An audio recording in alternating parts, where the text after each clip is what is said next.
Day off ko nga ngayon at bagong gising ang kamema nyo. Literal na bagong gising. Opo, kakabangon ko lamang sa higaan dahil meron akong gagawin for today's video, for today's ganap. So, ibig sabihin, panibagong pera. Anak ng baka, alipin ng pera.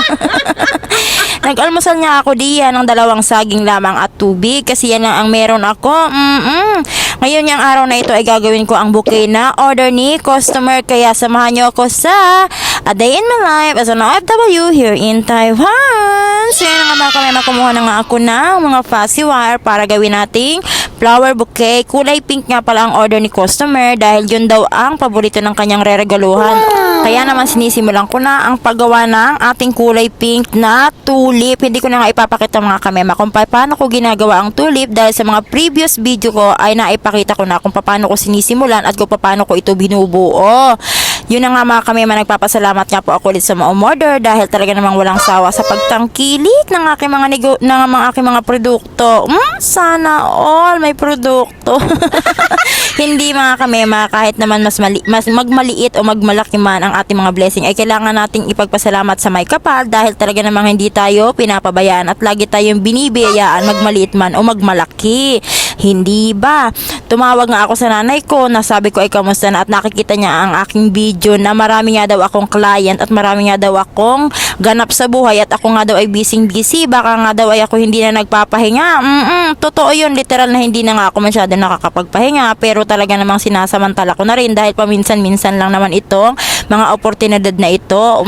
Gusto ko rin naman kasi kahit papano ay makapag-ipon na kaagad dahil ayoko rin naman tumanda na lang dito sa ibang bansa mga kamema.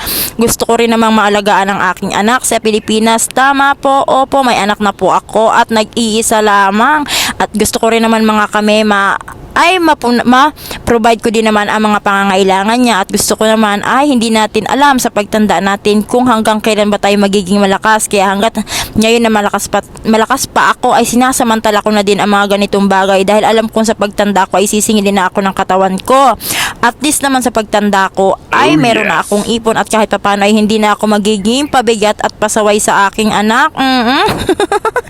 Hindi mga kamema, gusto ko lang talagang paghandaan ang aking future dahil nag-iisa lamang ang aking anak. Iniisip ko din naman ang kanyang kalalagyan kapag ako ay sakaling magiging mahina na at magkaroon na ng sakit, at least ay hindi niya nakakailanganin na maghanap pa ng pera para ako ay ipagamot pa dahil ako naman ay nakapag-provide na at naisip ko naman na ang future naming dalawa.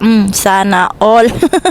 Hindi mga kamema, gusto ko lang talaga maging makasigurado dahil hindi natin alam ang buhay dito sa ibang bansa. Hindi natin alam kung hanggang kailan tayo rito dahil hindi naman natin alam ang utak ng ating amo. Opo, hindi naman natin alam kung hanggang kailan tayo magiging maayos at hindi. Minsan naman talaga ay minsan nagkakamali tayo ay hindi naman natin hinihiling ay kung magkamali tayo ay katumbas ay pag-uwi. O diba? At least naman ay kahit papano ay meron naman din tayong naipon-ipon at naipundar. O diba? Future is life. Oh yes. At higit naman sa lahat mga kamema ay gusto ko rin namang maalagaan ang aking mother. Opo, gusto ko rin namang maalagaan at maranasan naman na alagaan ko ang aking ina dahil nag-iisa na lamang siya. Dahil may pagsisisi din naman ako mga kamema dahil ang tatay ko nung nagkasakit ay hindi ko rin naman naalagaan at hindi ko rin naman talaga naranasan na makasama siya ng matagal dahil siya po ay kinuha na kaagad sa amin. Kaya naman po talaga lahat ginagawa ko na makapag-ipon kaagad para naman pagdating ng araw at meron na akong sapat na pera ay makauwi na ako dyan sa Pilipinas para makasama ko naman talaga ang nanay ko dahil talagang matanda na rin naman na siya at gusto ko rin naman pong mabigyan ng tutok na atensyon ang aking nag-iisang anak. Yun nga po ang gusto ko mga kamema, makasama ang nanay ko habang tumatanda. Syempre gusto ko rin namang makapiling siya at hindi natin alam ang buhay kung hanggang kailan na lang siya dito sa mundo. Kaya naman talaga lahat ginagawa ko at kahit nakakaramdam na ako ng pagod at puyat ay talagang tinitiis ko para lamang talaga makapag-ipon-ipon na kaagad at makapag-settle down na talaga sa Pilipinas. Opo, dahil talagang gusto ko na rin umuwi dahil talagang ayoko pong magsisi sa huli na katulad ng pagsisisi ko noon na hindi ko man lang naalagaan ang tatay ko nung siya ay nabubuhay pa.